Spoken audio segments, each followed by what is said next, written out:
At Zero for the first live stream of any video games really in quite some time. I'm Dan, and I'm joined by a friend of the show, Kody from Dudes N Brews Podcast. Kody, how you doing? Hey Dan, what's up, man? Good to be on again. Yeah, it's good to have you again. I was actually on your show. What was that? March? Or was it before March? Yeah, it was St. Patrick's Day, man. Yeah, okay. Yeah, so about a month ago. yeah, that was fun. We sat around. There are some audio files that will never be released to the public because we were never. really intoxicated. It was bad. And at the time we thought it was a good idea to go ahead and keep the tape rolling, but in hindsight we It was a damn good time though. Even knowing the audio is not going to be released to the public, it was nice to have it. Perhaps snippets, but other than that, it's... Yeah, maybe I'll send out a reel sometime, a best of Wasted Wings or something. Okay. So, this is part 3 of my Skyrim Let's Play. I don't know if you can really call it that because, Skyrim really, it's not really all entirely too linear. You can kind of do pretty much whatever you want. But I'm going to go ahead and I don't even remember if that's my last save game. Okay, so I just saw that and I remembered it. I remember last time. Yes, I'm an orc. I remember last time seeing that and going, I completely forgot that's what I named him. And it looks like we got one person watching live. I don't know who that is, but if you want to go ahead and join, go ahead and join the chat party if you'd like, if you're on PS4. Otherwise, leave comments or something. Yeah. I don't know. I never had a fan before. Yeah, follow along on the Twitter machine. Yeah, the Twitter machine. As well. I think Google Plus is going out of... well, no, we don't... Marcus Zero doesn't have a Twitter yet. Facebook, though. Marcus Zero's got a Facebook. Well, but our Twitter accounts, Dan and I's personal pages. Oh, yeah. We put the link out there for everybody. Yeah, for some clout. So yes. so I can get clout, at least. Okay, I gotta stop looking at my phone. Okay. Real quick, Dan, am I coming through this time? Because I know last time we did this, I was pretty patchy.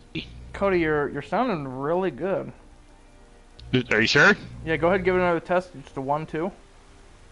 Okay, what if I did this?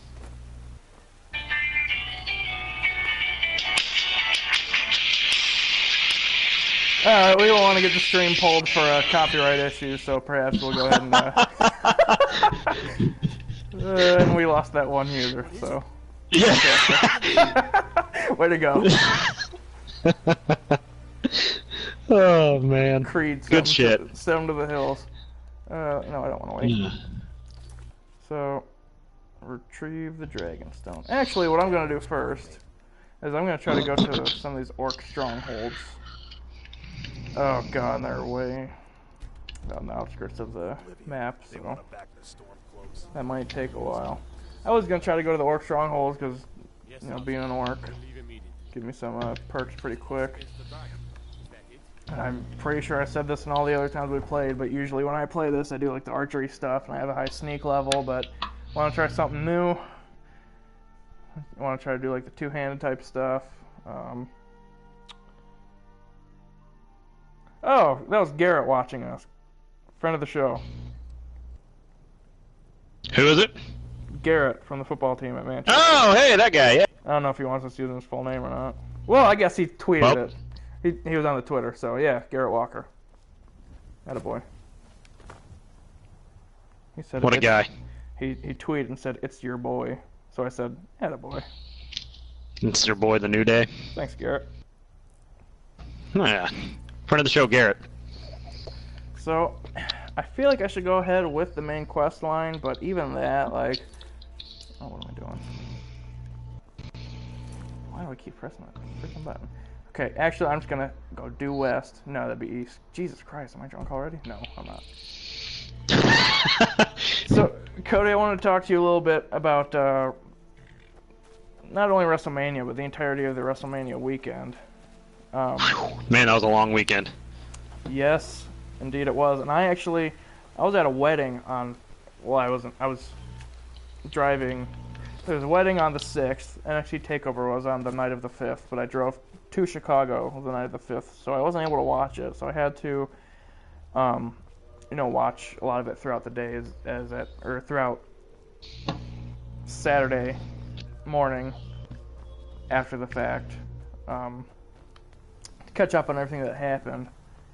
And I read somewhere, actually I don't know if it's official, so I probably shouldn't be saying this anyway, but I read that Dave Meltzer gave the Johnny Gargano match 5.5 stars. Do you know if there's anything to that? Is that for real? Yeah, he gave it 5.5 stars, the highest rated WWE match in history. I can, to an extent, agree with it. It was a fantastic match. It was very captivating. Arguably the best storytelling match that WWE has put on in quite some time. Mm-hmm. But to say that is the best WWE match of all time is kind of preposterous. It was a fantastic match, but wrestling is super subjective. Right. But I just think it's you compare it to matches like Angle Michaels and stuff like that, and it's just like, man, how? As we've talked about in the past, is it really that much better than that kind of a match? But right. All that aside, what a fantastic match, and it was perfect. Yeah, to be honest, seriously perfect. Yeah, I did like it a lot, but towards the end with all the false finishes, it kind of, I don't know. I don't know. I mean, obviously it wasn't like I feel like it was a little bit overbooked at the end. And yeah, I can agree with that, but in a story like that, the way that Johnny Gargano's been built since like mid-2017, right. The false finishes, someone needed to happen instead of maybe using finishers on the false finishes, which I guess that is a false finish, basically a finisher that doesn't finish the match, but I would have liked to have seen, like, instead of that, maybe like power moves or like sneaky tactics by Adam Cole instead of him using a finisher to get the false finish, but that's my opinion. But yeah, other than that, like, I've got no complaints. I'm not going to sit here and, say, oh, this should have been this way. Meltzer's wrong for rating it 5.5 stars. He's not at all. I'm just saying, and what we talked about actually in the Dudes N Brews podcast earlier on, episode will be dropping this week about WrestleMania, and last week we actually talked about NXT TakeOver. That's in our archives already. But we talked about that, and it's like, man, just say it's 5 stars and move on. Right. Don't go above it. Yeah, what's the point of a 5-star scale if you're just going to break it? Yeah, and you and I talked... like you and I have talked about in the past, like, it was Okada and Omega seriously 2.25 stars better than Michaels and Taker at WrestleMania. Right. Yeah, it makes a match that otherwise... It makes 5-star matches not look good at all. Yeah, it's like, well, why should I even bother with his 5-star rating if 7 is possible? Yeah, seriously.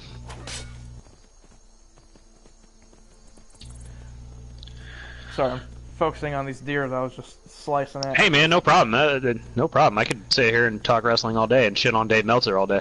Yeah. Oh, great. I got some damn Forsworns. Oh, maybe not. No, it's not. Never mind. Anyway, so I guess we can just go ahead and jump into the actual WrestleMania card itself on the Sunday night. The first match, pre-show, was the Cruiserweight title match. Tony Nese beating Buddy Murphy. I actually haven't watched that at all yet. I was able to tune in after, like, right after the 3 count, and I didn't even go back and watch it. I actually thought it was a really good match. For the time it was given, and of course the very first match in front of a crowd that was larger than their usual arena at that point, but it wasn't the sold-out 80,000 people yet. It went on about, I think it was like 5:15, 5:20, something like that. So, but man, it was a really good match. There wasn't any story behind it because these guys hadn't really been feuding at all. They did a tournament to decide who was facing Buddy, but man, Tony Nese, he's now running as a babyface, and honestly, he deserves it, man. He's like one of the few from the very get-go of 205 Live that actually hasn't held the title yet. It was just a cool moment for him, a guy that stuck around that product for, a few years, and he deserved it. And he has like a running knee finishing move, and he calls it the running Nice. So get it? I can get behind it. It's actually pretty cool. Yeah, he won with that maneuver, and he did a German suplex into the turnbuckle, and I don't know why, but I loved it. Just different. Uh-oh. Okay. Oh, no, he's after me. Sorry. Oh, no, they spotted me. Move the towel. There's a giant that I got too close to, so now he's attacking me. I thought he was trying to help me because a wolf was attacking me, but, oh my, what is with all these? No, Jesus Christ, okay. Sorry. Oh no, man. Dan, you're fine. You're playing games. People are tuning in to watch you play games. No, nobody cares. So then the next match, we'll talk about is the women's battle royal. I'll just go ahead and say I thought it was terrible. The women's? Yes. And yeah, the it was men's, awful. But the women's also. Yeah. I mean, I hated the ending. Bad match, even worse finish. Oh yeah, that was. I mean, you know, people talk about like heel heat or whatever, but that's because she's a baby face. I know, that's what I'm saying. Like, is Carmella not supposed to be like a baby face or whatever? Yeah, she's supposed to be like a squeaky clean baby face right now too, like the worst kind of baby face. Ay. Comes out and panders to like the kids and shit. Flossing. Yeah. Cause that's dancing all the damn time. Cause that's still a thing. Yep. But yeah, shout out again to she Garrett won Walker that battle royal. Real quick, I gotta stop you. Shout out again to Garrett Walker for retweeting that link. That was much appreciated. Attaboy, Garrett.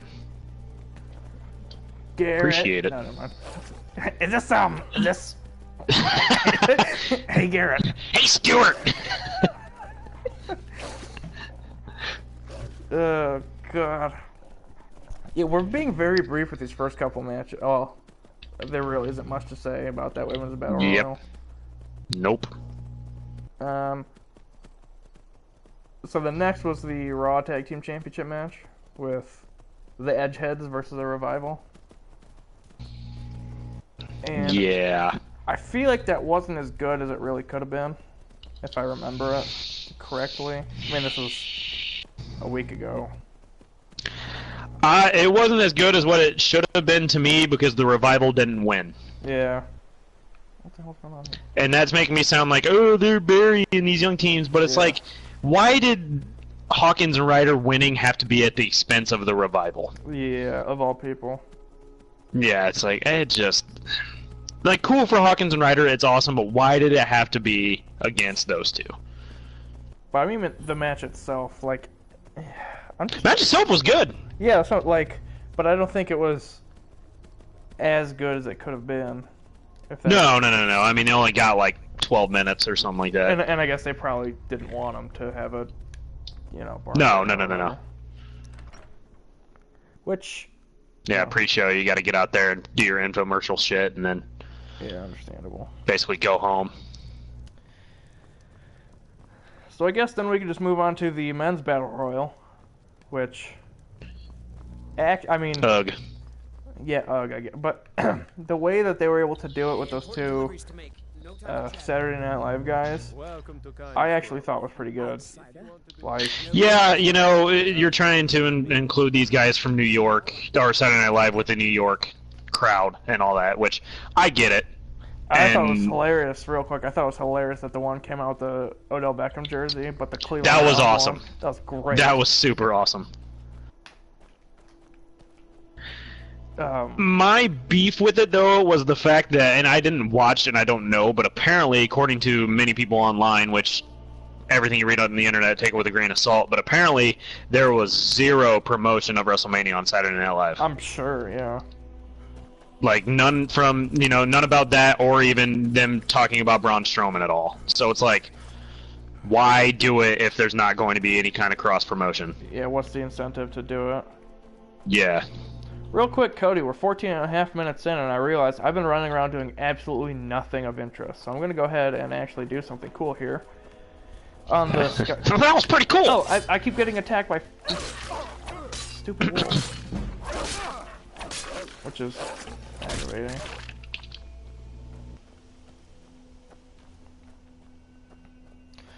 And then, so to start off the show, the main show of WrestleMania, Alexa Bliss came out. Hang on though, the Battle Royal. Yeah. Real quick, there was a freaking nasty spot where Luke Harper had Mustafa Ali on the apron picking him up for a suplex, and Braun Strowman like kicked Harper, and they both got eliminated, and Mustafa Ali like dropped basically on his head, and then like got launched up and hit the side of his face on the announcer's table, and it just looked disgusting. Yeah, like the recoil from it bounced him off the ground, and he hit like the corner.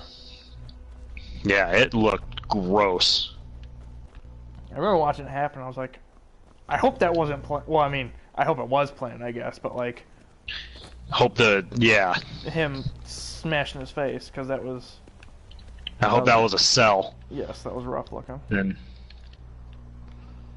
Jesus Christ. Yeah, that's all I've got from that, as well. Yep, that's fair.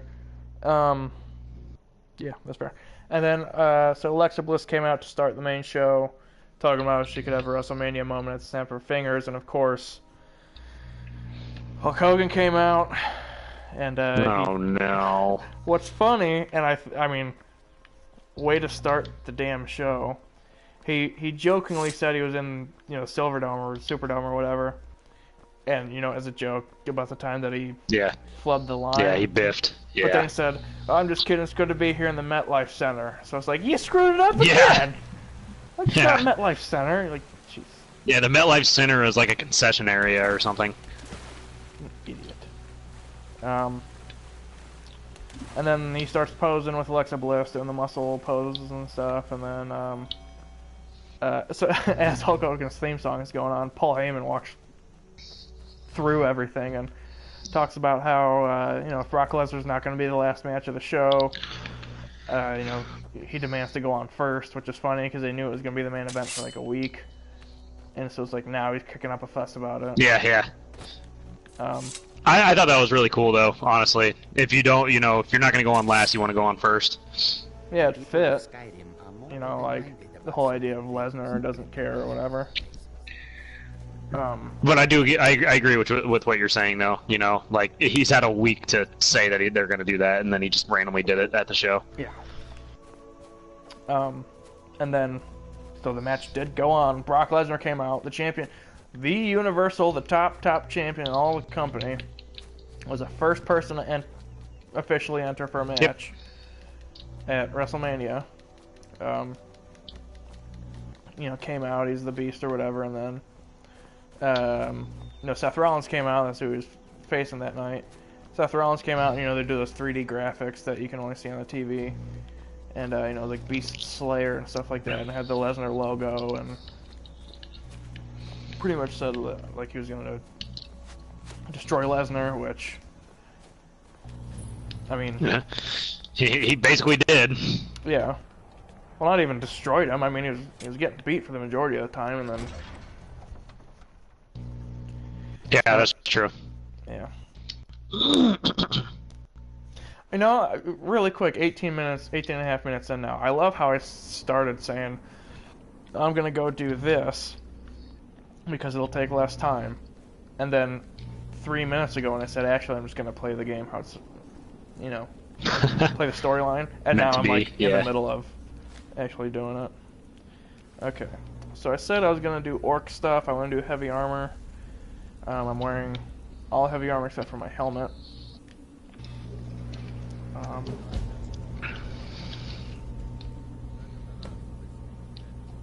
Sorry, focus on the thing again.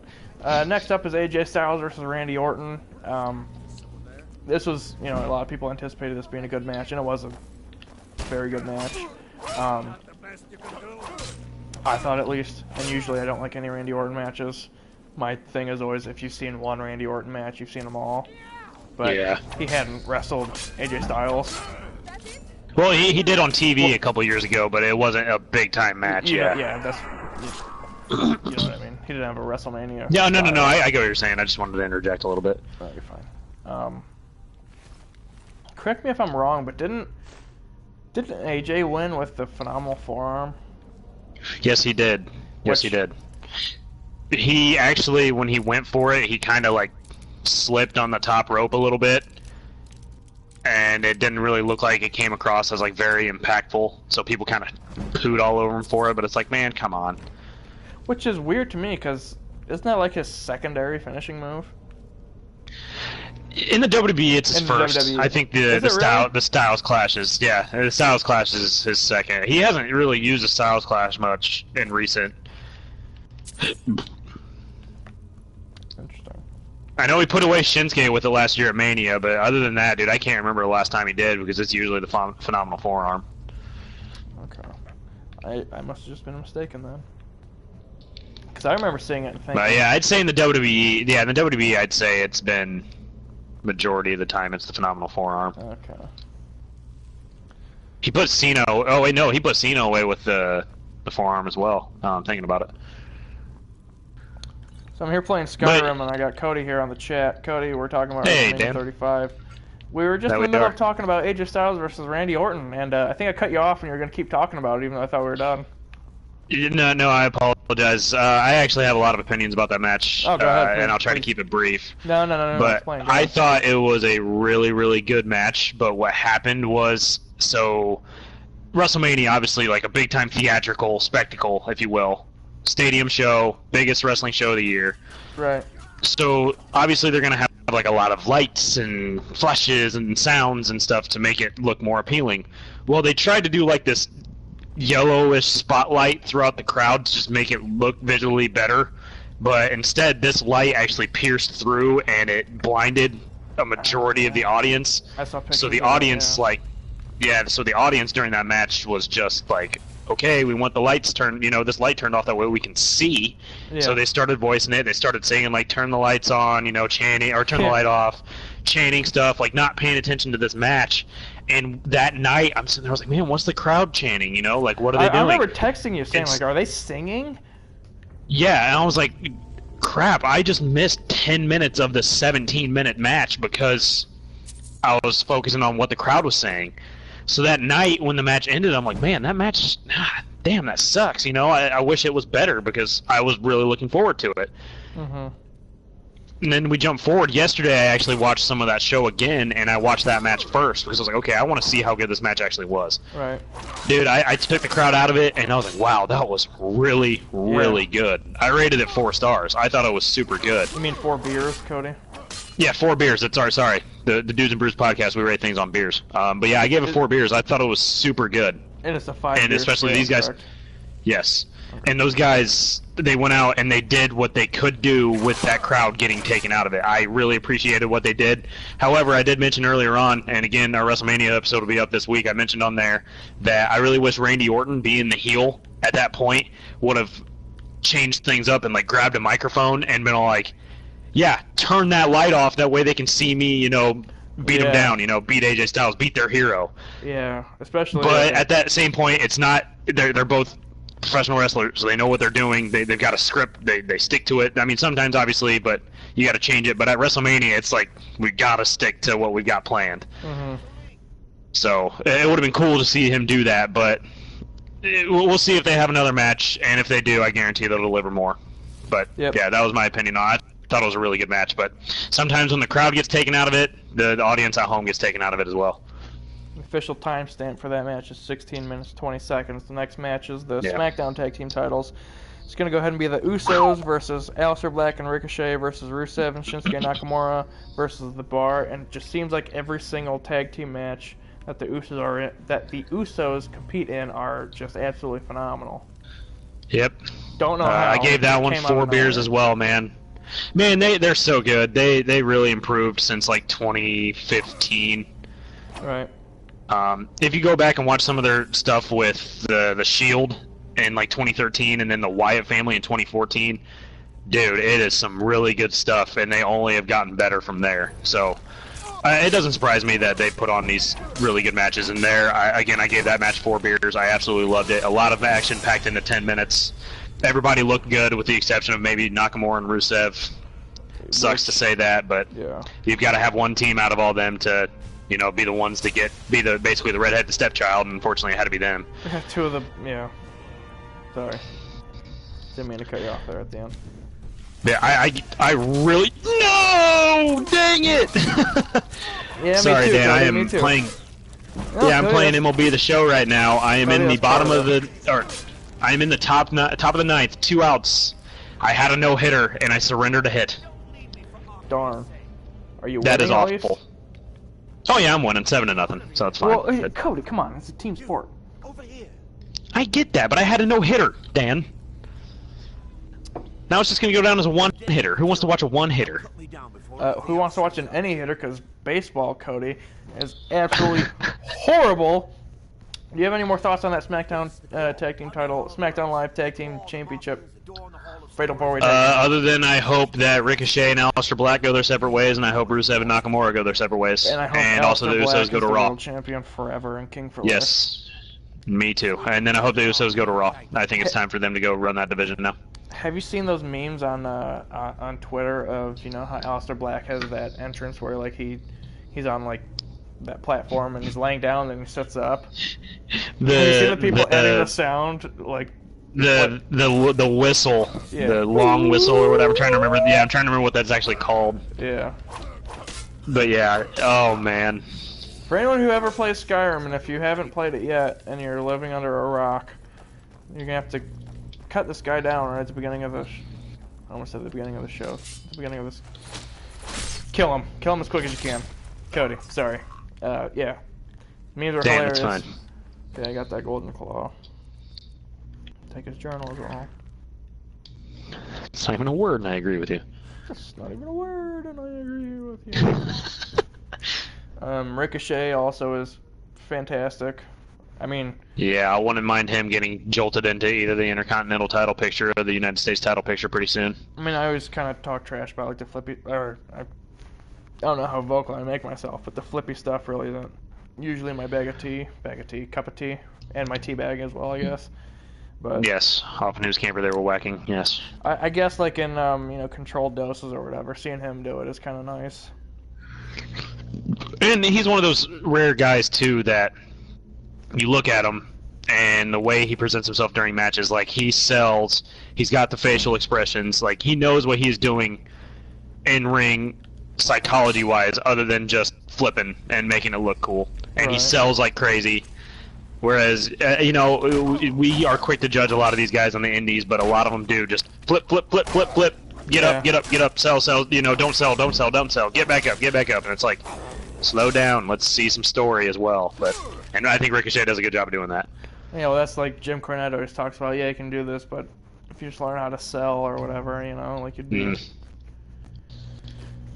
Which I don't know how to sell because I'm not a wrestler, but I do have a brother who attended a wrestling practice once. And hey, you know what? That's all you need. Yep. So now I'm allowed to have an opinion. Yep. You Why am I know the moving most about wrestling. Freaking slowly. You have a relative that does it, Dan. Like, that's... I'm in. Mm-hmm. You die. Oh, it's because I'm freaking kneeling. That's why I was moving so. I'm gonna go ahead and take that two-handed sword. Alright, Cody. Gonna work on this two-handed skill. So that Take Two title match actually only came in at 10 minutes and 10 seconds. You'd think, like, realistically, if there's 4 teams, you got, 6 other guys to break up a pin or a submission, so it would probably go longer, but this is sports entertainment, gosh darn it, so we understand. Yeah, they did what they could, and all that talent really made that match work with the time they were allotted. I really enjoyed it. Yes, and for the longest time, that match was the best match of the show. Yes. And which, man, I don't know. I really enjoyed that AJ versus Randy match. I'd put those two together about the same. I really like the tag team match. Oh, and I did too. I'm not putting it. I'm not taking anything away from it, but I'd probably say that they're on par with each other. Yeah, and I guess it is important. One's a tag team, one's a singles match, so they're gonna be different. So, Yep. just the way you look at it, I guess. The next match we're gonna talk about is the Shane O'Mac, heel Shane O'Mac versus babyface Miz.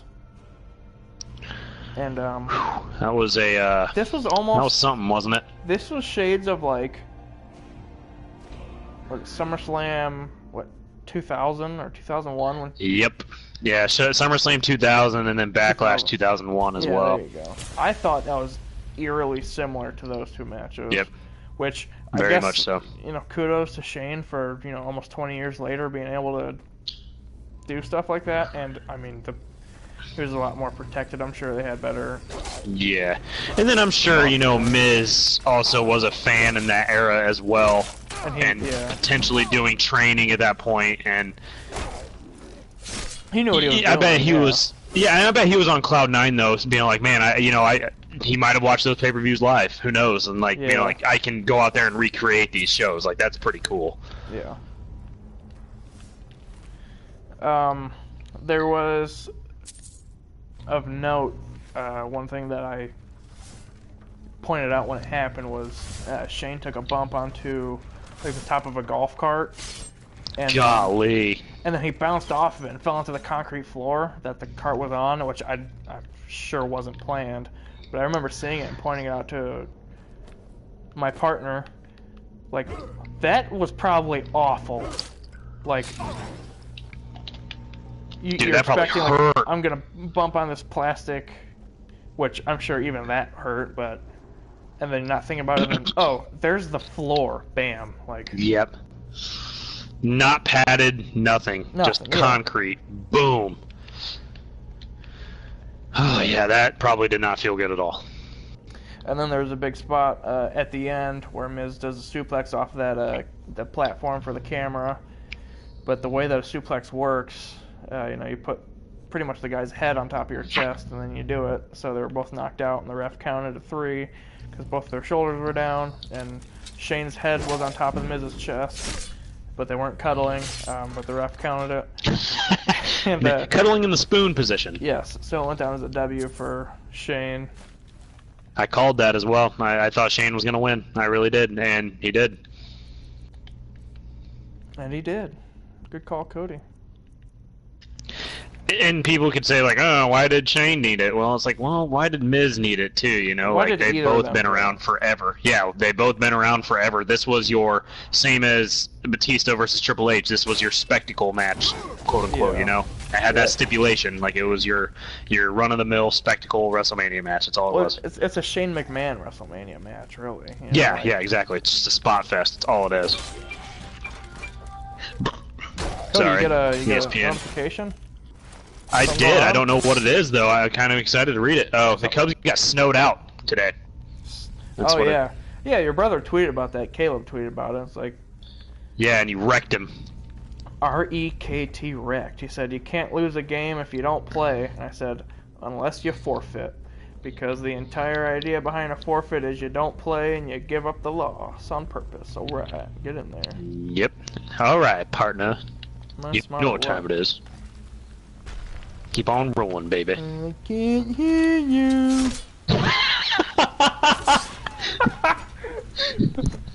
Oh, man. That was probably extremely insensitive.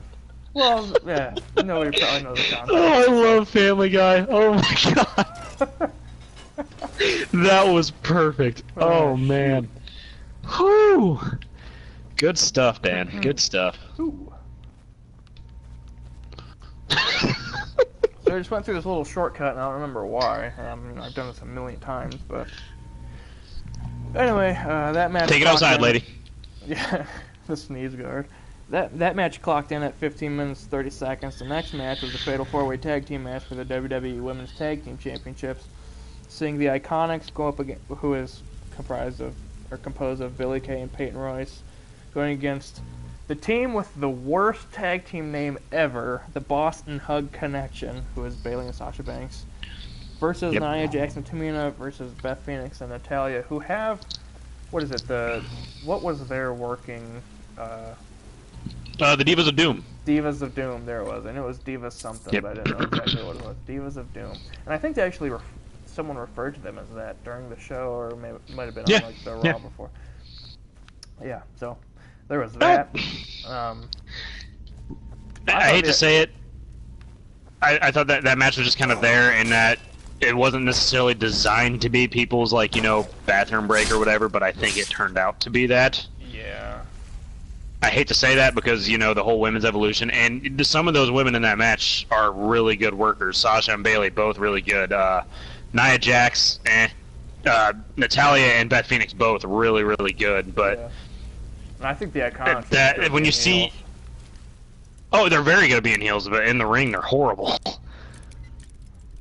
But, you see all these other matches, you have AJ versus Orton, you have the Kofi Daniel Bryan match, you've got Samoa Joe versus Rey Mysterio on the card. That hasn't happened yet, Kody. I get that, but like the fans, when you're trying to break it down as a fan, it's like, which match am I going to use to take a little break? Yeah. And that was mine. I got up, got some food, I went to the bathroom, that was my break match. I hate to say it, but it's like that. Something had to be, and it was unfortunately that. Right. But I mean, it was all right, and I didn't mind the Iconics winning. It's and to be honest, I thought and a lot of people I know, thought they were gonna win the initial, win them initially, when they first. Yeah, they should have won it at the Elimination Chamber, in my opinion, because then you could have Bayley and Sasha win it at WrestleMania. Yeah, words are hard, buddy. Yeah, because now apparently too, there's reports out there which take it with a grain of salt. You never know these days, but there's reports out there saying that Bayley was trying to quit the WWE that weekend, and I saw that both of them did, both Bayley and Sasha. Yeah, well, Bayley was just mad, but Sasha was legitimately going to quit. Oh, really? That's what I've seen. But these journalists out there saying it's like, oh, I've heard it from sources, and then they won't name their sources. It's like, yeah, the only way you're getting credibility, dude, it's just like a college paper or a high school paper. You have to cite your sources to get credibility. If you're not going to say who says it, then right, I don't believe you. I've even seen headlines on CNN. It says source says that XYZ. It's like, I don't care. Your source. Yeah, I don't care until you tell me who the source is. Yeah, your source is Tony the Tiger. Who cares? it could be Dan Heim or Kody Smith telling you this. Kody Smith of Dudes N Brews Podcast.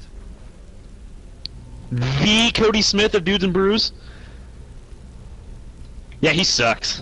Wow, Kody, look at your phone. Look at my phone. Yeah. Okay. So the Dudes N Brews Podcast is a venture done between me and my oldest brother, Caleb. We both really were interested in the podcast game, and Dan kind of inspired us as well with his channel Market Zero. We are now on any site that you can get your podcasts. I believe today we recorded episode 8, but this will be the 9th total episode on the channel. And we had Wasted Wings with Dan and I, so that was a separate thing. So yeah, you'd be expecting the episodes of Dan and myself for Wasted Wings, the crowd favorite amongst the Manchester University folk. And then, yeah, we will talk about anything from pro wrestling to sports in general, entertainment, like we've talked about Beavis and Butthead, South Park, basketball. We talked about the Chicago Cubs World Series run in 2016. You name it, it's going to be a lot of pro wrestling as well, so you non-pro wrestling fans might not want to tune in, but that's our vision for the show too. We want to try to reach as many genres as we can and talk about a lot of stuff that we like. I know next week we're talking about another wrestling pay-per-view, so our third straight wrestling show, and we're going to dive back into entertainment stuff as well. So yeah, it's been really fun. I appreciate all the listeners. Appreciate Dan for allowing us to cross-promote our stuff. So again, it's Dudes N Brews, DUDESN' Brews, BREWS, Spotify, Stitcher Podcast. I think we're on iTunes now, and also Podbean. And we got a YouTube page as well, but we'll get there. Dan, back to you. Thanks, Kody. Yeah, Podbean, very underrated app. It's extremely easy and simple to work. I remember Kody first. And also for you iPhone users, yeah, for me especially, when you go to Podbean, if you first download like an episode podcast, so say you want to get into our Dudes N Brews stuff, if you actually just download it, it'll say like, if you go to the app on your phone, it'll say like, would you like to download the episode? Yeah, and then you click yes. It'll actually download it to your podcast app on your phone. Oh. To where you don't have to worry about going into Podbean anymore, so you can just listen to it from your podcast app. So yeah, that's a really cool feature. Yep, and Android users like myself, at least on my phone, I mean, a lot of Androids are made differently. but when you download the episode, not only does it download to the Podbean, so if you really want to use that app, but it downloads to your music library as well. So I just go into my music, and the artist comes up as Dudes N Brews. Excuse me. And it's really easy to go from there because I listen to a lot of podcasts. Sometimes it's hard to sort through everything. So yeah. So Podbean, that's really cool. I appreciate you letting me cross-promote on here, man. It means a lot. And Kody, we need to start cross-promoting Market Zero more. When we get into our topics, I just kind of forget. I need to start making notes of it. I will plug Market Zero each week. Cody, it's really not a huge deal, especially because you got a bunch of other people working the Dudes N Brews podcast, and because to be honest, I've been slacking on producing some content for this channel, which is going to be changing. I have a few plans in mind for videos I'd like to do. Some of them are going to be more serious than others, tackling different philosophical or political topics. But I would like to just make getting drunk with Kody and playing video games a regular thing. And I would love to do it anytime you want, Dan. I'm always down to drink some beer and talk. Those are two of my favorite things. Beer and talk? Beer and talking, yes. I don't want to hear you talk, because that just means... let's go ahead and move on, Kody. We talked about... Classic.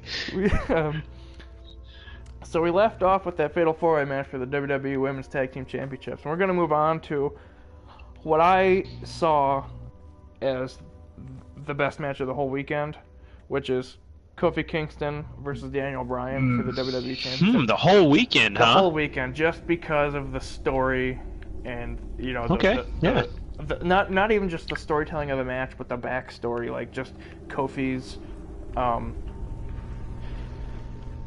rise. Yeah, I mean, he was there for over 10 years, over a decade. Now, to kind of play devil's advocate, though, real quick before we dive into the match, if the Gargano versus Cole match, the same match happened, but instead of Adam Cole, it was Tommaso Ciampa, would you have thought differently? Because it would have put a bow on their storyline. Yeah, I would have, because, Okay. And I agree, I would have felt differently, too. And which is weird, because I thought that match was perfect. The story was perfect. But if it was Tommaso Ciampa in that match, it would have been a whole nother level. But anyways, go on about this match, because I'm excited to talk about it. Hold on, I'm doing a little puzzle thing on the... Are you playing as Mr. Kitty? I am Mr. Kitty, but to unlock some of these doors, you gotta, do a puzzle, so it's... Bear, bug, bird. Okay. Yeah, so excuse me, the entire thing behind the Kofi Kingston versus Daniel Bryan WWE Championship match was, Kofi Kingston was there for over a decade, and a lot of people, he never got his fair shake. When he was put in as a replacement, actually, in the Elimination Chamber match after Ali got hurt. So there was no number one contenders match. There was nothing. It was just like, hey, Kofi Kingston's in. Yeah, we want him. Well, sorry.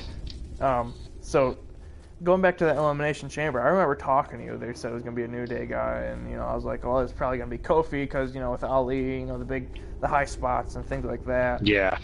And I kind of want to rub this in your face a little bit, Kody, because you were like, man, they should give someone else.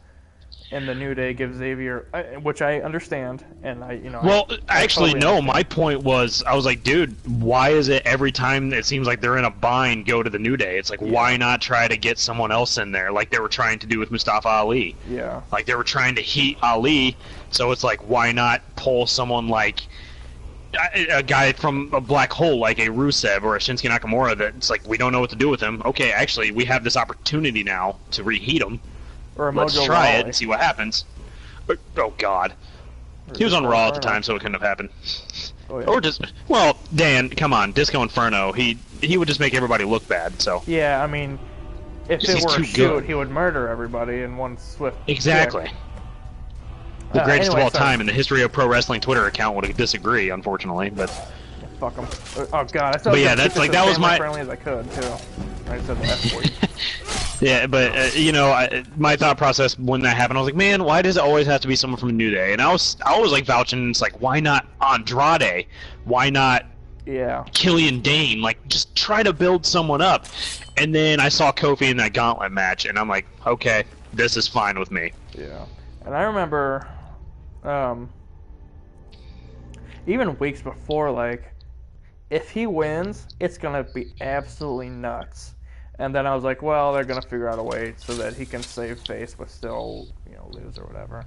And then I just remember the day of, I was like, there's no possible way he could lose. He's got to. Yeah, no way. There was no way. There's no way he can lose. Like, he had the power of momentum, Kody. The power of momentum and positivity. The POP. Yes. He had soda pop on his side. Pop. And I remember, so before, just to set the stage a little bit, before the match started, you know, he came out with the New Day, and before the match started, Big E got like a gift box, and he said, "This is for you for after the match." And I remember, oh my God, I did like the surrender cobra, like I put my hands on my head, and I was like, "Oh my God, they're gonna screw him. They're gonna screw Kofi." And I was telling my partner, and I was like, "This is gonna be terrible." And I was like, "This is just." I was like, this is going to be the way that they're going to be able to screw him. And, you know, Dan, I hate to cut you off on your own channel here. I want to add something before we start getting into that. Even that, before the match, dude, the video package that was played before was my favorite match video package since Cena vs. Styles at 2016 SummerSlam. Wow. Man, it was so good. And just the tables turning. Like, now Daniel Bryan is the heel. Whereas, you know, WrestleMania 30, he was like the big-time babyface getting his shining moment. And it's like now he's the heel and calling Kofi Kingston a B-plus player. Like, that story was perfect. But then towards the end of the package, Kofi and Daniel Bryan were like in this contract signing, and Kofi was cutting this hellacious promo. And he was like, you know, the similarities between you and me, Daniel, are so uncanny because you've been in this position before. Yeah. And he's like, and you're scared to death, and you should be. And, like, he starts getting all emotional because he's like, because you know what comes next. And it's like, I beat you at WrestleMania, but this entire time it was showing Daniel Bryan at WrestleMania, like, holding up his titles. He's like, you know what comes next. So you're scared. Because you see me, you know, he didn't say this. It's like, you see yourself in me, and you did this, and now I'm going to beat you for your title. And in the age of perfect scripted storytelling. In the age of scripted promos, I heard that, and I was like, shook. You know, I was like, oh my God. Yeah. Like, it hasn't been like that since like the Mania 30 with Daniel Bryan. Honestly, like. Fantastic. That was amazing. Even now, I'm getting goosebumps thinking about it. Oh, me too. I'm getting chills. Like, even yesterday when I was watching, I was getting like emotional. Like, the pre-match thing, knowing what's coming, like, I was like, man, what a freaking show. Like, this first half of this show was amazing. Mm-hmm. Aside from maybe the Shane Miz match, but like, I started looking at that more as like a spectacle than just a match, you know? Like, the first half of WrestleMania was perfect. Amazing. And it culminated with this match. Sorry, I was sending a text to my partner. Oh, Andrea. Yeah. I think I want to start using that term more often, my partner. Partner? Yeah. Your tag team partner. Yes, tag team champs of the world. Howdy, partner. Mm-hmm. Hey there, mister. Hey. Howdy, Mr. Marston. Classic Rocky. Yeah, and real quick, just one last thing to throw in there. I remember... no problem. So with that match, that WWE Championship match, they kind of invoked race a little bit. You know, people like us don't win the championship and stuff like that. Yeah. Which, usually, I don't... It's hard, I'll put it this way, it's hard to use race in a storyline just because it's so controversial. Yeah. And you know, I think they tried to hide it. Just real quick, Dan, I'll make a point before you go on with yours. They said something like, "We show up for work every day. We you know, we're always early. We leave late. Blah blah blah. We keep our nose clean." And then they said that line, "People like us don't get there because they push other people." So it's like, I think they were obviously they were getting at the race card, but they were hiding it, saying stuff like that. So Yeah, they were trying to make some people think, yeah. So yeah, go on with your point. Yeah, they didn't explicitly come out and say that, but like, I think that the way that they were able to use it, because they did, a popular thing is the Booker T with WrestleMania 19. People like you aren't WWE champion or whatever. Yeah. Which that was a little more just blatant. They didn't hide that. And people try to justify it with like, well, no, they're talking about his criminal history. It's like, no. They're talking about race, yes. Yeah. We're not dumb. And even there, Kofi and Big E and Xavier were talking about race, but they hit it with terms saying, like, we show up to work on time, we stay out of trouble, blah, blah, blah. Yeah. Yeah, and I think that even more was for me, like, he's got to win. There's no way that they're going to make that same mistake twice.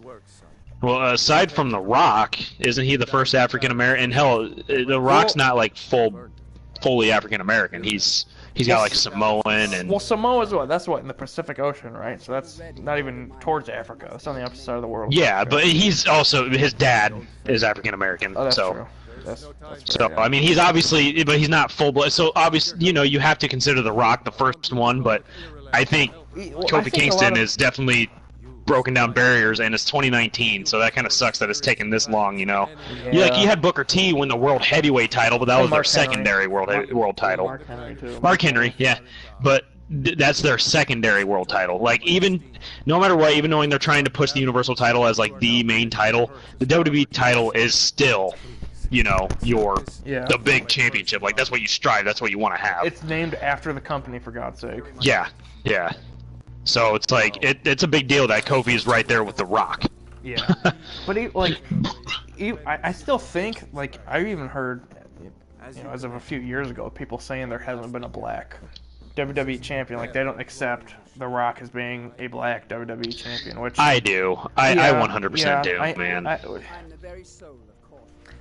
I think I see it from both sides. Like, yeah, like he. Oh, I do too. Like, 100%. Like, because in one sense, you would be taking away from The Rock if you said no, he's not the first African American. Exactly. But on the other hand, it's not a complete. I don't want to say completely or 100% or whatever African American, but like half of his ancestry is from Africa, the other half is from Polynesian Islands or Pacific Islands? Yeah. I'm not sure what the correct vernacular is.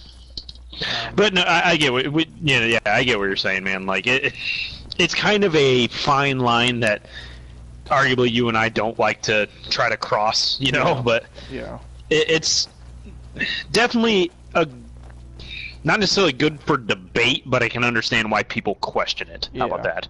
Yes. But yeah, the match, like I said, I thought it was the best of the entire weekend because... Five beers, man. Yeah, oh yeah, absolutely. 5 1/4. No, I'm just kidding. 16! Give it a 30 rack! Oh, shoot. PBR! Oh, no. I thought it was absolutely spectacular. There were, a couple of the big spots.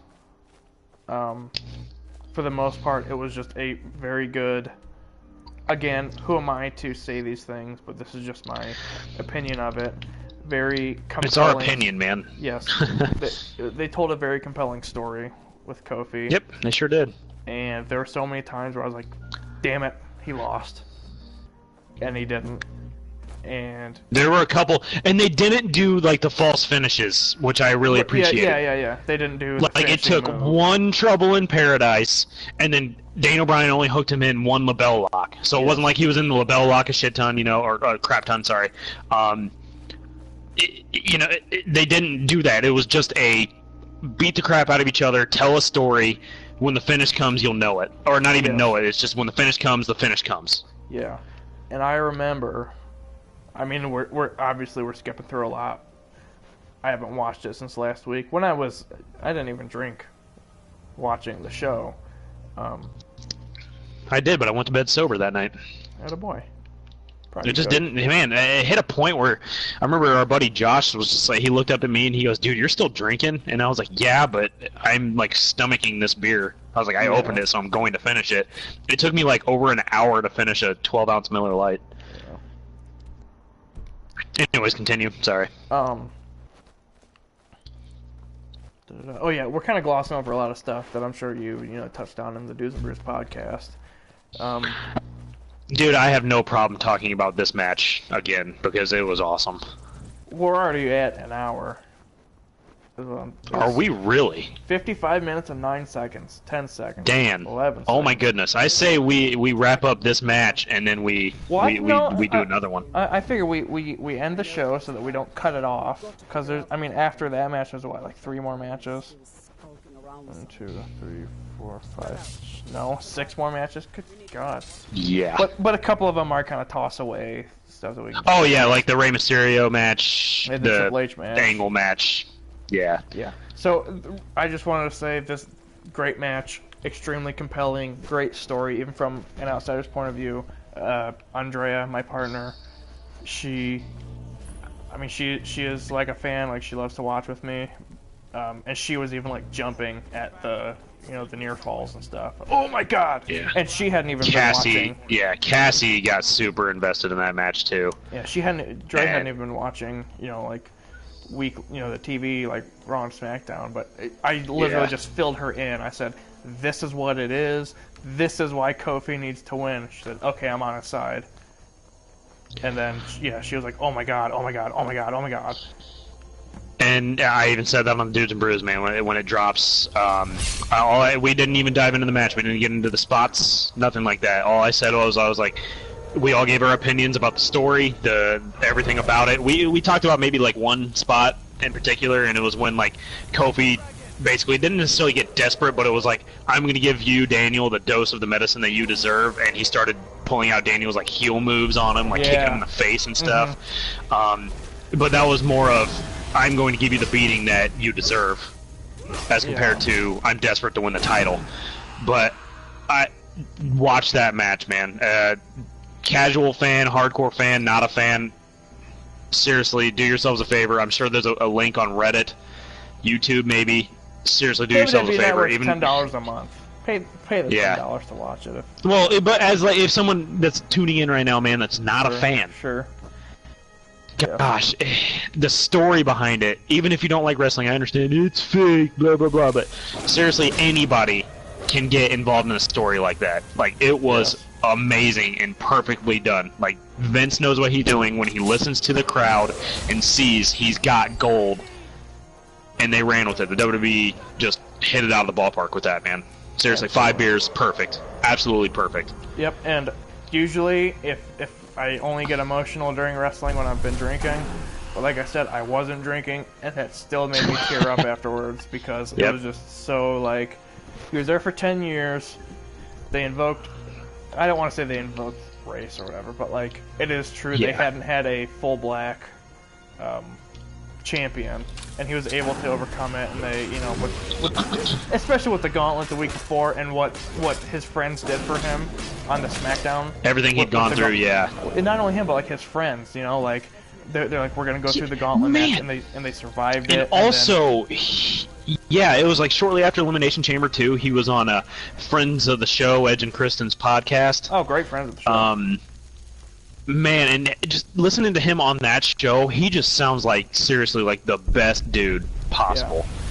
Yeah. And I remember there was like an account a couple years ago. Do you remember it was called like Mets Fan for Real or something like that? It was on like Reddit or Twitter or something that would like drop all this news, and because apparently he was at one point like a WWE, it works for WWE backstage or something.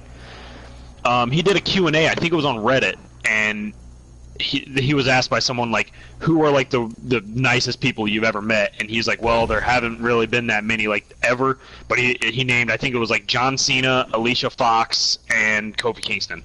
Those are like the 3 ones that he named. And listening to him on that podcast too, I was like, man, he just sounds like the nicest guy. He really deserves this. So yeah, and he got it too, which is amazing. And seeing like how happy his friends were for him was also another thing that, like, dude, Xavier Woods was crying, and I think it was legitimately I'm sure it was real, tears. Yeah. Seeing that, and then his kids coming into the ring was Yeah. You know, that was huge. Just the icing on the cake. Perfect. Yes. Fabulous. Let's go ahead and move on, because we're going to sit here and talk about that one match all night. Gosh, we could. Because 10 minutes ago I said, let's wrap it up on this match. Sorry. No, I kept going into it. It's on me. That match was 23 minutes and 45 seconds. If I say any more about it, I'm going to get back into it, so let's just move on. Yep, we will seriously name every single spot. And next match is Samoa Joe versus Rey Mysterio, and that's for the United States Championship, which, going into this match, there were a lot of reports that Rey Mysterio was injured and might not even be able to wrestle. So the fact that the match even happened was, you know, on the one hand, you know, it's great that it was able to happen. Samoa Joe got his WrestleMania match. But on the other hand... Finally! Yeah, finally. But on the other hand, you know, Rey Mysterio's working hurt, so that, you know, he's limited. Yeah. And I guess, actually, that probably worked out great for Samoa Joe, because the match was only a minute long. And it ended with it made Samoa Joe look like a complete badass. That's what I'm saying, like... It would have been nice to see like a knockout match, but the fact that he was able to tap out a legend like Mysterio in a minute is like, yep. You can't don't mess with this guy. I was telling people there were 3 matches that night that I was mostly looking forward to, and that was on that list, along with Kofi match and then the AJ versus Randy Orton. Rey Mysterio gets hurt, and then they decide to run with that match instead of making his injury even worse. I was, complaining that night or even a couple nights after. I was like, it would have been pretty cool to see like Kevin Owens take over, and then we could finally see that Kevin Owens versus Samoa Joe match that was teased in NXT in 2015. Yeah. But instead of just being together, maybe we can get it down the line, and especially because now Kevin Owens is a face. So that was about my only gripe, just because Kevin Owens wasn't on the show. But other than that, it made, like you said, Samoa Joe looked awesome coming out of it. No complaints. Can't really rate the match, but no complaints, man. He came out, he deserved it, man. Yeah, the work he's put in with the WWE. Yep. Initially, I was upset, but then after thinking about it, I was like, well, Samoa Joe hasn't had, his Mania match, and he was his first Mania match is against, if you're looking at it as though it were a shoot, as if they were actually fighting against each other. It made Samoa Joe look you think you're untouchable. Word life. Speaking of which, when did that segment happen? Was that right after this match, baby? That wasn't it? Yeah, okay. Great segue. No. It was after the Baron Corbin, or after the next match, Roman Reigns and Drew McIntyre was after that. Yeah, I remember now. So like you said, Roman Reigns.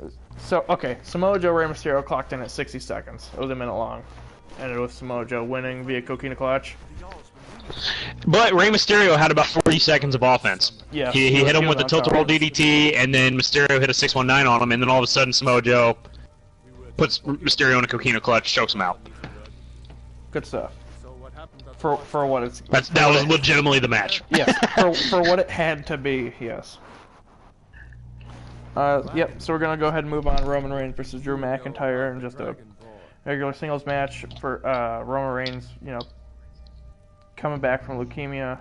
He had it earlier on in life, and then it came back, so he had a... Yep. When he had the Universal title, which we talked about earlier, that they wanted to make that like the biggest title in the company. He had it, and then the leukemia came back, and he had to relinquish the title, vacate it, because he had to do, go through therapy and things like that to deal with the leukemia. Thankfully, he was able to get over it. And, a lot of people didn't like Roman Reigns. They thought he was understandably... Didn't like the character. Yes, the character. Which, yeah. They didn't... I don't even think they didn't like the character. I just think they didn't like the idea of... Oh, yeah, 100%. The squeaky clean babyface, man. That's why... That has never worked, other than John Cena. John Cena is the exception. Because that was perfect, because they went into the PG era.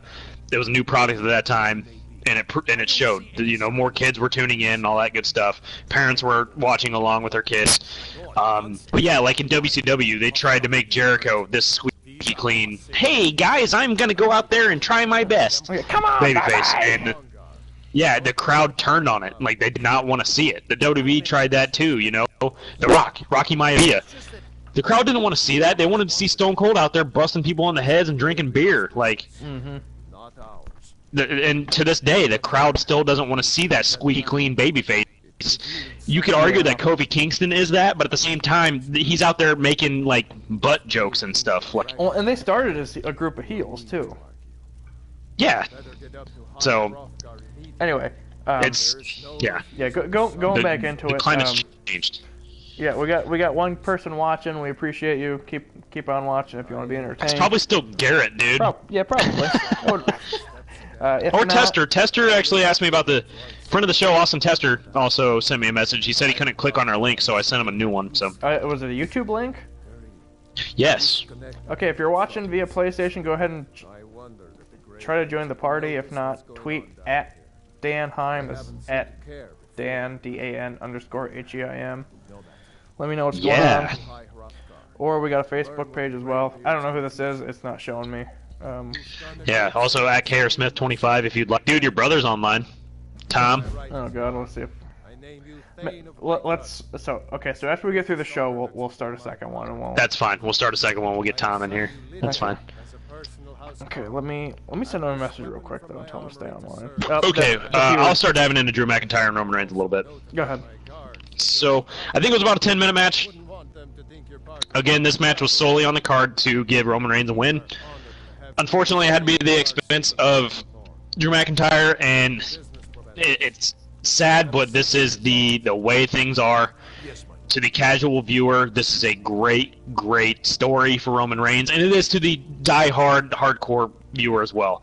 He beat leukemia in a very short amount of time. He did an incredible thing, probably, and I've said this, the best thing a human being could possibly do other than, saving someone's life or whatever. Just tremendous that he was able to beat this and then came back to the sport that he loves, doing what he loves. But the fact is that the WWE continues to just cram it down our throats that he beat cancer. He's coming back from leukemia. His little logo, a lot of wrestlers have their own logo and stuff. His new logo was like two R's that were like backwards, back to back, basically. Yeah. But now it curves into a cancer bow. Yeah, it and it's like, yeah, and it's like, I get it, and he's going to be their face for stuff like that. Like when they partner up with Susan G. Komen during the month of October, he will be the face of that, which I get. He should be. Yes. But it's like, why not just act like it didn't happen on TV? He can go on NBC, Good Morning America. He can go on other stuff when it's not the wrestling product. Right. But it's like when you're bringing it into storylines, it's like it's scripted. It's not. It's fictitious, as Daniel Bryan has even said during a WWE event. It is fictitious. He's playing a character. The character Roman Reigns did not go through that. The man Joe Anoa'i did. He even said it. Joe Anoa'i himself even said, "My name is Joe." Like. Yeah. You're disconnecting. So Roman it's like, can we not continue to bring it into this, man? Like, it's not necessarily in poor taste. It's just when you're trying to get him over as a babyface, continuing to say stuff like that is not going to work, man. Not only it's that, just not going to. Not only that, but you're exploiting cancer, which is exactly terrible. It's not going to work. But that's my. He needed to win here, though. No matter what, he needed to win. Got his WrestleMania moment, which he's had 14 of them, but this one was a lot different. And he beat Drew McIntyre, but that doesn't mean Drew McIntyre can't be heated into a title feud. Say the next pay-per-view he faces Roman Reigns, number one contender, and he beats Roman. That could still happen. Yeah. They just did that for Roman to get that Mania. And they didn't have anything for Drew McIntyre, so it's like, why not put him in a match with Roman? Perfect. And you know what really chaps my rear end about the whole thing? You know what really grinds my gears? You, America. Anyways, go on, Dan. So what really chaps my hide about that is, everyone's like, So to begin with, it's we hate Roman, die. He gets cancer. Oh, we're his biggest supporters now. And then he comes back. Yeah. And then at Mania, he got like when for his entrance, he got like a mixed reception. He got half boos, half cheers. Yeah. It's like, what do you want? Everybody in that stadium should have been standing on their feet and cheering, man. And the fact that they weren't, even though, because they could have very easily just pushed him into the Universal title match, make it a triple threat or something. They could have done that. But they didn't. Absolutely. Yeah, but they didn't. Yeah, and they were smart. Yeah, the fact that they were smart and didn't do that. The fact that they didn't should have been enough for the fans to say, you know what? This is the dawn of a new day. We can cheer him now, and it'll be cool. This is, but to me though, if they continue to like overbook him and push him as basically like Hercules and everything, I won't like it anymore, man. And like right there, I was rooting for him. I wanted him to win, even knowing I was like, wrestling-wise, it should have been Drew McIntyre if you're trying to push him as this monster heel and potentially going into the world title picture afterwards. But you see that kind of moment, it's like, okay, you gotta put him over. You really do. Dude just had cancer. I mean, yeah, gotta win. Cancer is bigger than wrestling is. Very babyface heavy show, which it should have been. The way that fans were taking over and wanted, your Seth Rollins to win, your Kofi Kingston's to win, and now Roman Reigns, obviously, to the casual, the mainstream, had to win. Yes. Yeah, I completely agree with the move. That's how it should have gone down. Wasn't a terrible match either. No, I gave it 2 beers, which, I mean, you say 2, and it's like, ugh. But yeah, but no, it wasn't awful, but it was everything that it should have been.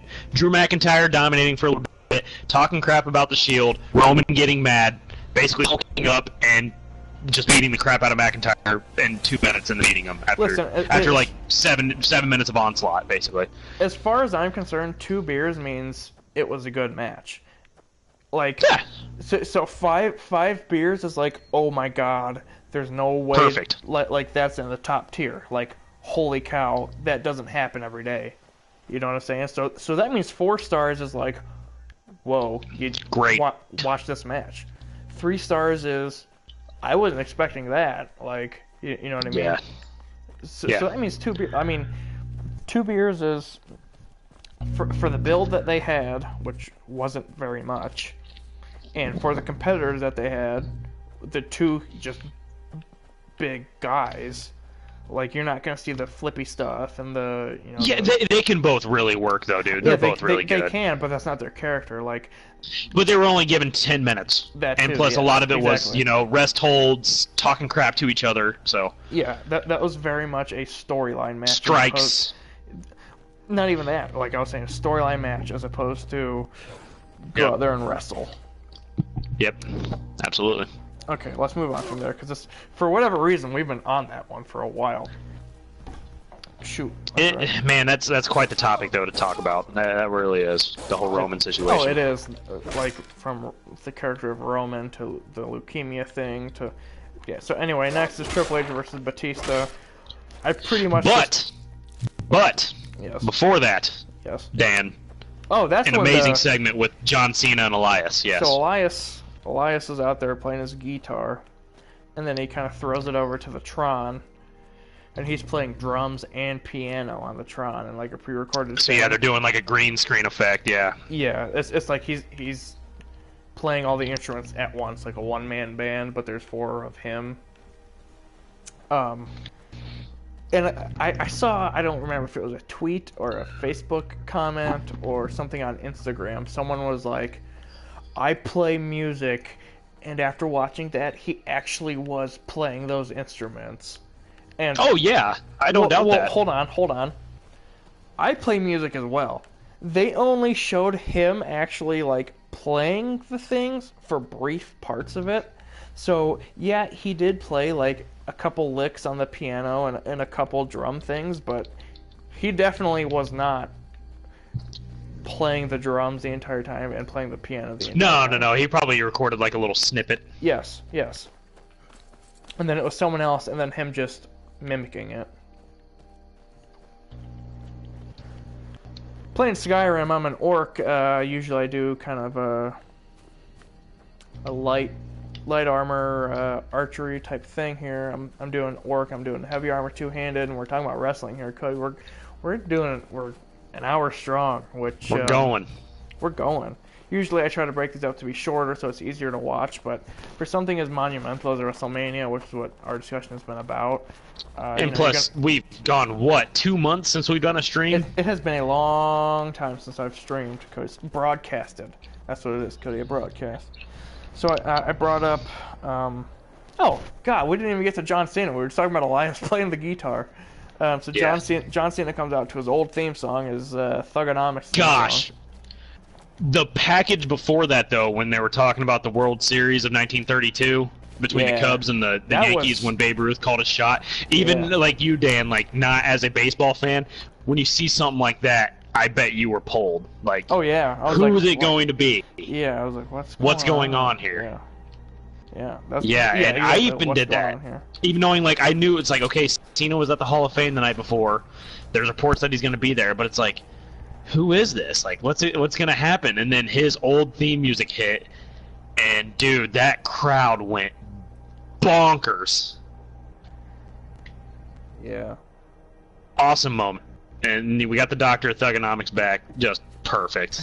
Seriously perfect. I tweeted, man, I wish Manchester had a doctorate program in Thugonomics. You did. Yeah. that got quite a bit of traction, too. Yeah. You got a lot of oh gosh, here's old Tom. Oh, he joined prematurely. Tom, you little jerk. You there, Tom? Howdy. Thomas, there he is. Sorry, I had my... Tom, you joined prematurely. You need to leave. No, he doesn't need to leave. I'm just kidding. No, you need to you stay. Okay. Yeah, I almost fucked myself up, though, so I was almost put out of commission. Tom, this is a family-friendly program. Yeah, dude, seriously. No What'd saying I say? F-bombs. Sorry, I didn't say it. It was, typo. So Tom, Dan just sent me a message. He's got to go to the restroom, so I have to interview you. Cody, the entire point of me telling you via a text message is so that we don't gotta say it on the air, you piece of... Yeah, Dan, I know this, but I'm breaking the fourth wall. But anyways, Tom, we are talking about WrestleMania right now. Okay. Did you watch the show? I did. How'd you feel about it? It was good until after the Kofi match. Then it was just and really we boring. just said that. I even said I thought it was superb. Like, I thought it was brilliant the first half. Second half, Yeah, like, I mean... Other than what we're talking about currently, the John Cena Elias segment, which was amazing. Yeah, I mean, I didn't really, like, get to pay attention to much of that because I was with 3 people who don't normally watch wrestling, so it was just consisting mostly of us all just hanging out, and then WrestleMania was just kind of on, and I was looking like a idiot trying to watch it. Like a mark. Yeah, pretty much. Gotcha. Yeah, but other than that, it was alright. I thought it was the best WrestleMania since WrestleMania 30. Yeah. For sure. I was kind of racking my brain on that because I was like, man, I don't know if it was better than 31. Like, I was going back and forth about that all week. Yeah, that makes me sound like a mark. I was thinking about it all week. But I finally decided, I was like, you know what, it was better than 31, in all honesty. Well, I think part of it, too, is because, like, the past however many years has ended with Roman Reigns, like, winning, and everyone... Not even that, but the focus on WrestleMania has become just the spectacle, the ambiance, just the show in general, not the product in the ring. Whereas this year, your ring product actually kind of showed with the Rollins match, which that was only like 3 minutes long, but I thought they did a perfect job. AJ and Randy Orton was really good. The SmackDown Tag Team Titles match was really good. Kofi Kingston and Daniel Bryan tore the house down. Like, the product in the ring was awesome. It wasn't just the spectacle, the fireworks, all that stuff of WrestleMania. That's why I put it above 31. I thought it was really good. Hey, Cody, First half. Fuzzy Pebble says Cody smells like wet taint. That is, if I had to guess, that is Austin Tester. No, that's Fuzzy Pebbles, and he's 100% accurate. Cody, we're going to go ahead and move on to the Triple H versus Batista match. Why do I smell like wet taint? Taint, not paint. Taint, like the... I said taint. You're... Why do I have to smell like that? I don't know. I guess Tester would know. He's not wrong, but... So the Roman Reigns match lasted 10 minutes, 10 seconds.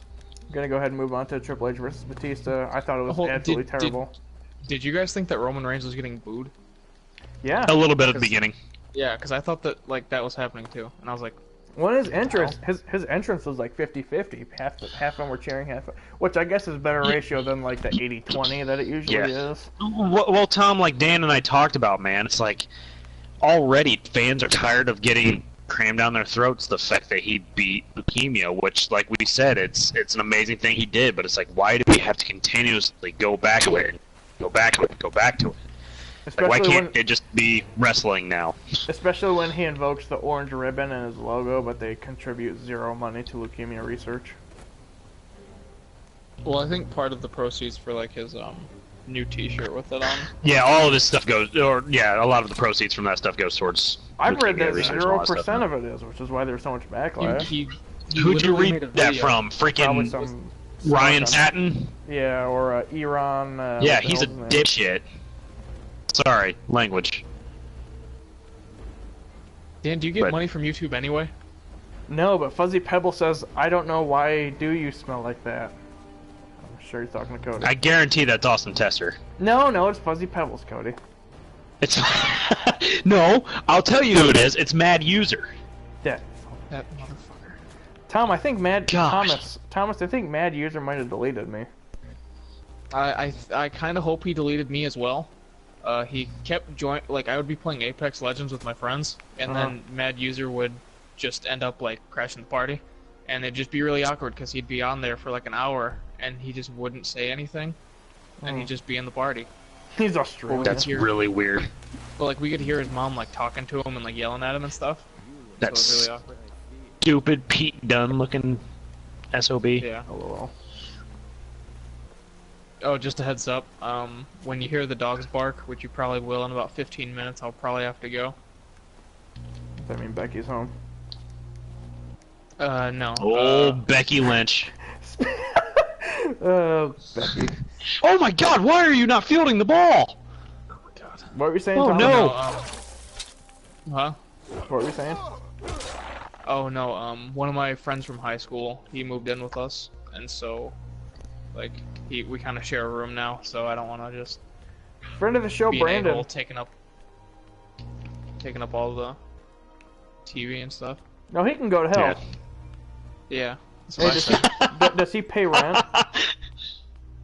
What'd you say? Does he pay rent? No, but Does he he buy does help groceries? around the house and.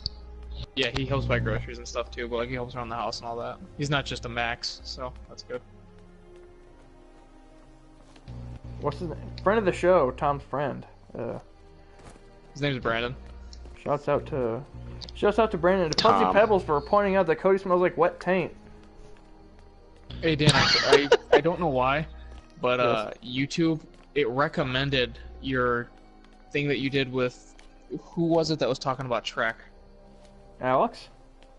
Yeah. And so like I listened to it, and like his description of shot was like really like awkward.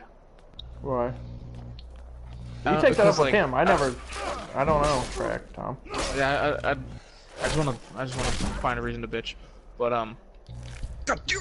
Tom, this is a family-friendly show. Yeah, Damn it. watch your mouth. okay. Well, whoever the running back for the Bengals is just broke like 6 tackles, and I'm kind of upset about it. Go Bungles. Mixon? Joe Mixon? Yeah. You say I think so. Midian? Naked Midian? What were you saying, Tom? Oh, the shift. The shift. Tom, go ahead. Oh crap. Dan, what match were we talking about? Cody, shut the hell up. I asked Tom a question. It's my channel. I don't remember apologize. What was I talking Yeah, about? he Something said about he shot can put. remember, so. Something about root beer, right? Root beer? Okay, Cody, we were talking about Triple H and Batista, but I don't even want to talk about that because it was a half hour of absolute garbage. Yeah. Actually, from a wrestling match standpoint, I thought it was bad, but there are times when I enjoy bad wrestling, and I was actually entertained during this match. Like when Are y'all just 50-year-old gonna gloss Triple H over used... Batista falling? Oh my god, I remember right when that happened. But going... I wasn't going into this match anticipating it to be amazing. I was going into this match saying there is a combined age of 99 in here. Yeah. I'm going to just watch it and not complain about it, and I knew what it was going to be. I knew it was just going to be the stupid, the high spot, or the high spots, quote unquote, the oh my gosh, that's so devastating, but it really wasn't. It was what it was. I can understand why the casual person loved it. I can understand why the casual person loved it. It was just there. It was the longest match of the night, and it had no reason being the longest match of the night. No. But it was just there. Tom, were you going to say something about the match other than the nose ring spot? Well, no, I said Batista falling. Like, that was... Yeah. That was the highlight of it for me. That gave that match a rating for me, just because he fell down. I rated it one beer, because Cody, I texted he fell down. Because usually my stream is a couple seconds ahead of yours, Cody. I said, text me like when Batista's, or when Triple H come out, or something along those lines, like when Batista's entrance is done. Something along those lines where I text you, because my stream is usually a few seconds ahead of yours. Because I watched that happen, I was like, oh my god. I didn't want to spoil it for you. And you didn't text me. You didn't text me or say anything about it, you son of a gun. Dude, there was just long streak where I just wasn't on my phone. Well, I put my phone on the charger. I put it in another room, so I just didn't have my phone for a good 45 minutes to an hour. Yeah, that's right. So, sorry. Yeah, Dan, have you ever thought about streaming on Twitch? It'd probably be easier for you. Who? Because the way that it works with Twitch, because my friend Austin does it, he said that like if you average 3 viewers for a certain amount of hours, then you'll start getting paid from it. And how many viewers do you have right now? The point... Really? It's not about the money, it's about making a point. Yeah. But yeah, I guess that... Because he said that you have to stream for like a certain amount of hours, and like per month. I have thought about looking into that, but I'm just too lazy. Do you have to pay money to be on Twitch? No. It's completely okay. I definitely will look into that then. Yeah, me too. Yeah, me too. TV! TV! Okay, we'll go ahead and move on from that to... Hold up. No, we won't move Hang on, to I had something pulled up. Okay. I might not be able to do it now. But, yep, I went out of it. Never mind. You're good. You bastard. Wait. I think I did. Is it wait or Never is mind. it I am able to pull it up. So, that last match was between, Triple H and Batista. Dave Batista and Triple H, right? I'm sending you it right now, but I'm going to play it right now. So Dave Batista, right? Yes, that's his name. David. That is all. Do it again. Do it again. Oh god, I am just not... Hang on, I gotta pause my game, okay. So, yeah, Triple H versus David Batista. Oh, okay, we'll go ahead and move on from there. So after that, it's Baron Corbin versus Kurt Angle, and Kurt Angle's announced retirement match. He didn't say. Good golly almighty! It wasn't a stipulation like if I lose, I will retire. It was. What the hell just? Okay, I'm sorry. Video games. Sorry, Dude, mad. relax. I'm sorry. So it was. Dan, after you. Cody, are you drunk? No, go ahead, Dan. Oh, very. 100%. So we went into this knowing it was going to be Kurt Angle's last match. Yes. And so this is kind of a thing that me and you talked about after the fact, of course. Like, he should have just put his career up on the line or whatever, you know. Everyone's got their own opinions about that kind of thing, but like it or not, that was announced as his last match. Yep. And the match happened. It wasn't not good. Not good. Yeah, it wasn't good. Couple weird botches. Tom, did you have any outstanding opinions about this match? No, but I did see that Kurt Angle said something about how his time as general manager kind of like sped up his retirement. Yeah, because he was so inactive at his. Who was eating their microphone? What? Who's inhaling? It sounds like it's Dan. Sounds No. like someone's just farting right into the mic. It might have been me adjusting it. Oh, I don't know. You have shown that you are dragonborn. You have the inborn gift. But yeah, But it was just there. I gave it the discipline and temperament one beer just because It was a match. it was Kurt Angle's last match. I love Kurt Angle, so whatever. And also the fact that he put over Baron Corbin. I thought that was really cool that he lost. Yes, yes. Even though I guess Put over the younger talent.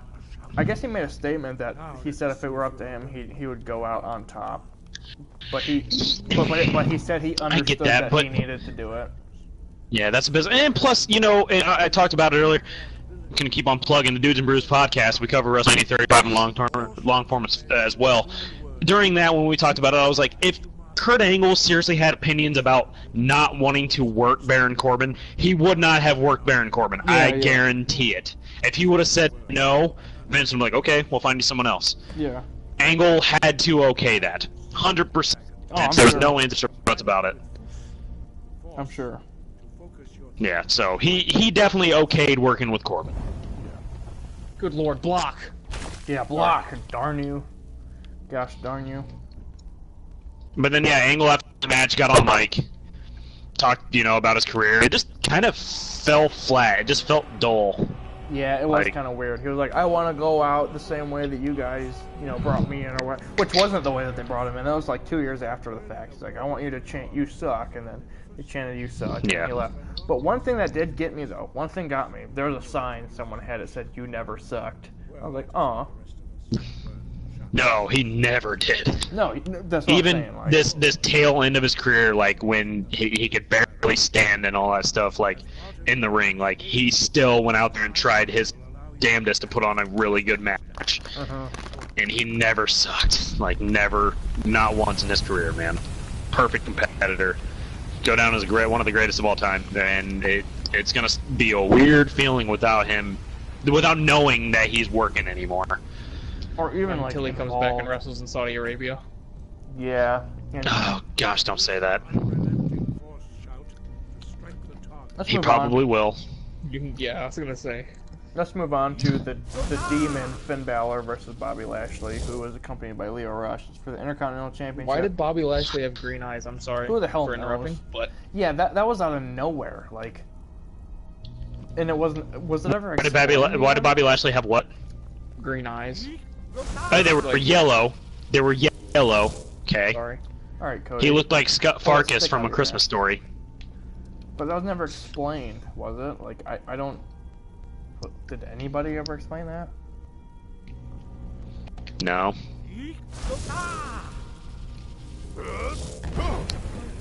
Blue is blue. Okay, well, that About all I match got. happened. Match happened. It wasn't great. It wasn't bad. It was. I mean. No. Cool. But I actually will say that is probably, in recent memory, that is one of my favorite matches to occur that was under like 5 minutes. Yeah, I'm gonna They interject crammed real a quick. lot Cody, of stuff in it Cody, let me interject really quick and say that Stephen Jones hopped on the stream and said,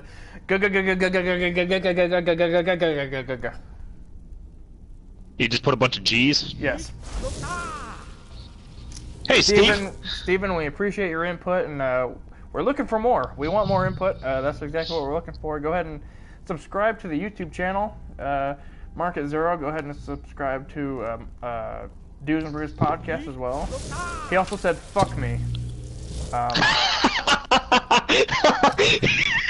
He's going to be a guest on the show at some point. I would love for him to try to join the party. Steven, if you can What a join, guy. If you can join the party, it's actually Cody Smith's party, the chat party. Love to have you as a guest. It's Kody Smith 25 on PSN. Kody Smith 25. PSN. Find me. Get in this party. We will chat. Thanks, Steven, for the input. Hey, Steve. But yeah, the Balor versus Lashley match. I don't know why, but I actually really enjoyed it because a lot of matches that feel rushed, you try to cram so much stuff into a 5-minute match.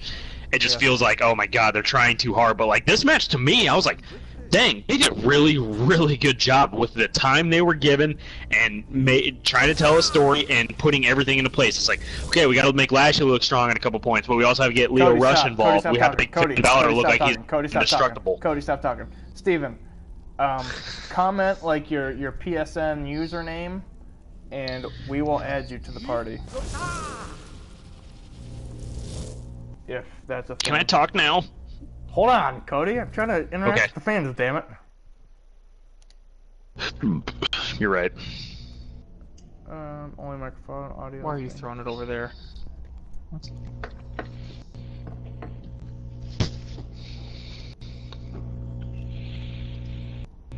Steven, we're trying to get you involved in the show by trying to get you into this party, but Steve. I've never actually like watched someone else's broadcast to be able to join them. But if you just comment or leave a message or whatever of what your PlayStation username is, I'll just be able to search you and add you on my own. So if you want to go ahead and toss your name in the comments or the messages or whatever, feel free. Kody, go ahead, keep talking. You're talking about how this was kind of thrown together but wasn't bad or something along those lines. Kody, you there? Kody. Oh. There he is.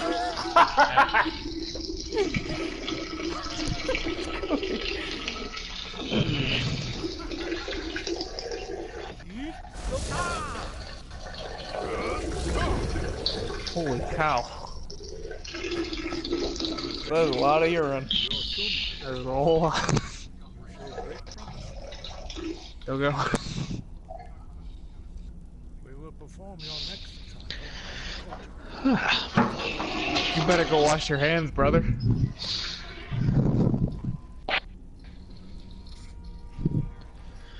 So yeah, football. Did you wash your hands?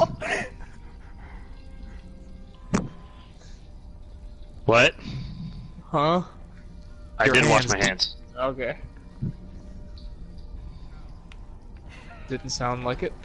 Kody, if we could hear you pee, we probably could have heard you wash your hands. I did though. We definitely heard you pee. I turned my mic down. No, we heard it perfectly.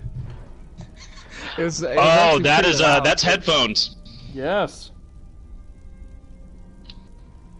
I did wash my hands though. I promise. No, All right. I ran Kody, into some water. Washed my hands. Kody, let's move on from this match. I was wondering why I couldn't hear you guys.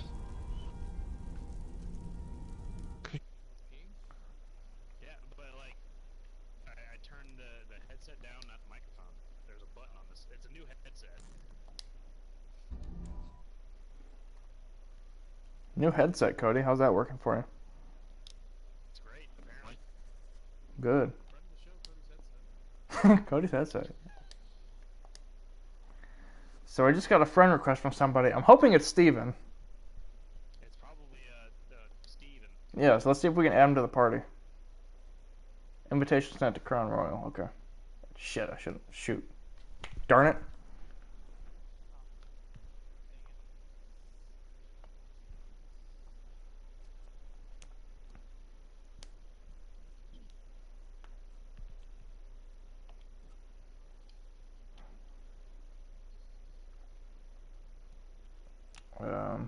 Hold on.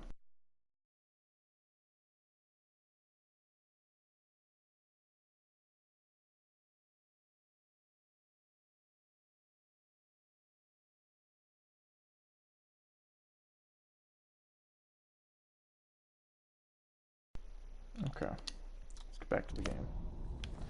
Alright, Kody, next match after this. Next match after this, Kody, is the main event of the evening. It's going to go ahead and be Ronda Rousey, who's a Raw Women's champion. Freaking finally. So Steven joined the party, but he doesn't have a mic. So, what's the point of joining the party? Because it's a party. Hello. Hello? Victoria's still dead. Play him in a year. Oh. I am done playing MLB. I've played a lot of games on here.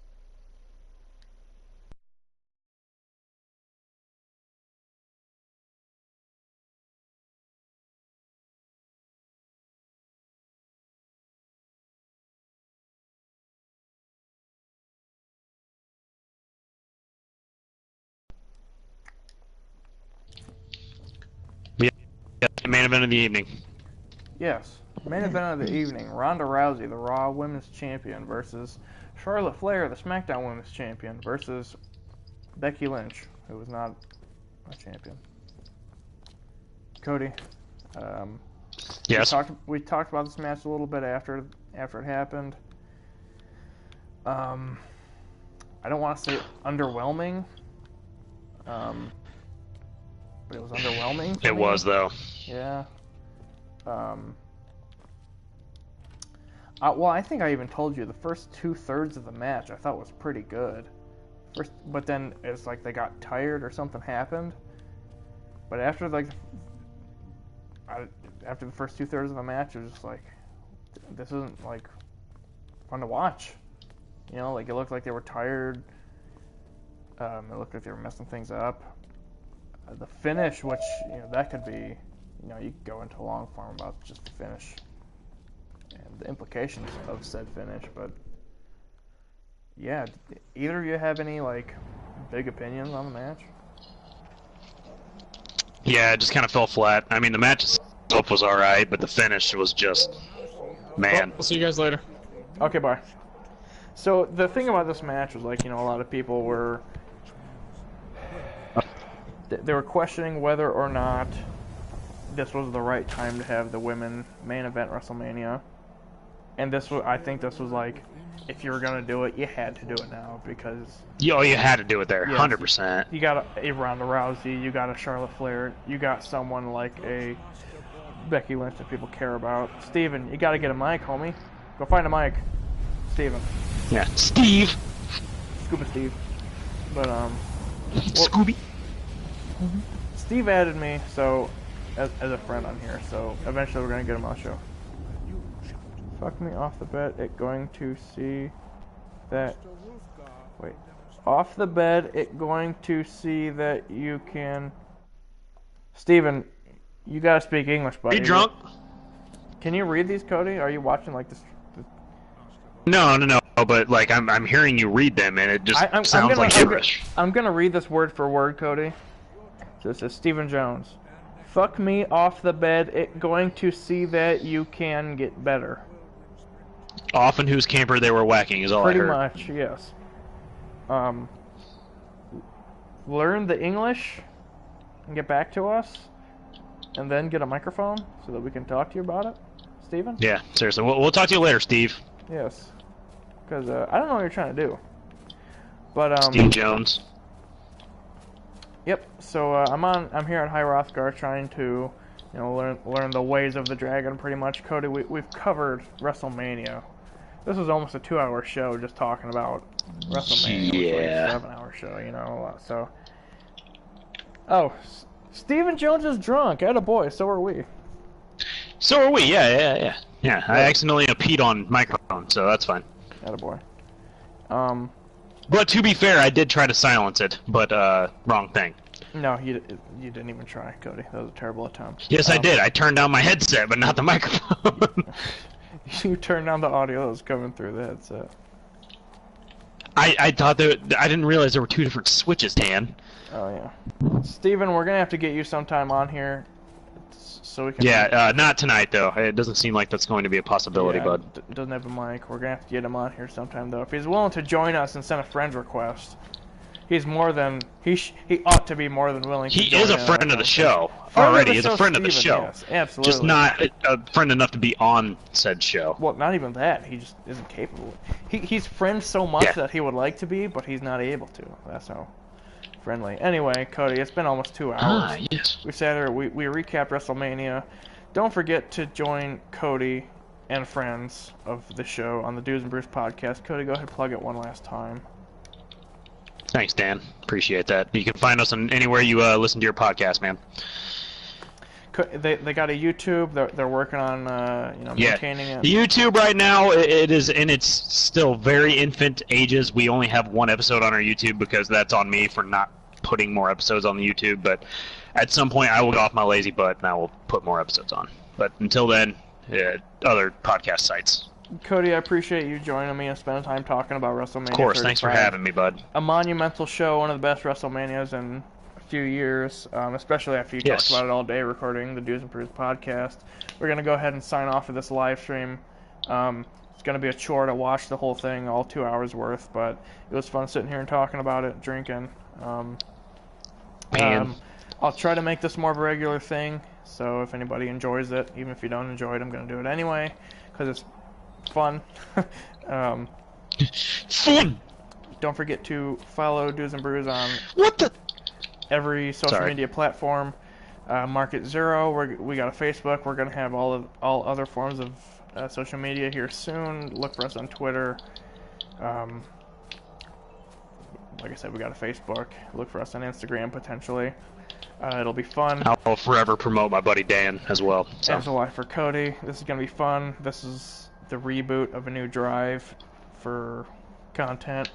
Thank you all for joining us. New era, bud. Stephen Jones got a microphone. Tom, thanks for joining us. We will see everybody soon. And we hope that you all have... Oh, real quick, Stephen Jones says, yes, I'm going to see that you can get better half. Okay, Stephen, I'll message you. Okay, Steve. Again, yes, thanks everybody for joining. Whether you were watching it as it happened or after the fact, thank you. Goodbye.